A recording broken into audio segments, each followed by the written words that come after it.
Now here's a blizzard. North Dakota blizzard. 60-mile-an-hour winds. I've shoveled our driveway, 3 times today.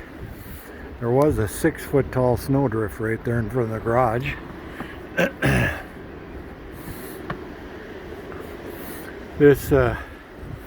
This blizzard's lasted for 2 days already, and it's supposed to last another day. It's Wednesday, 6:30. Started on Tuesday at about 3 p.m. We're probably going to get upwards of close to 40 inches of snow before this is all over. And right here in Glenburn is about the worst of it. So you get to see it.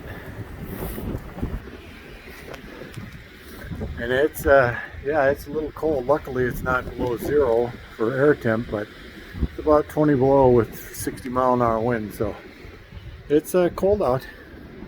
So there you have it. North Dakota winters.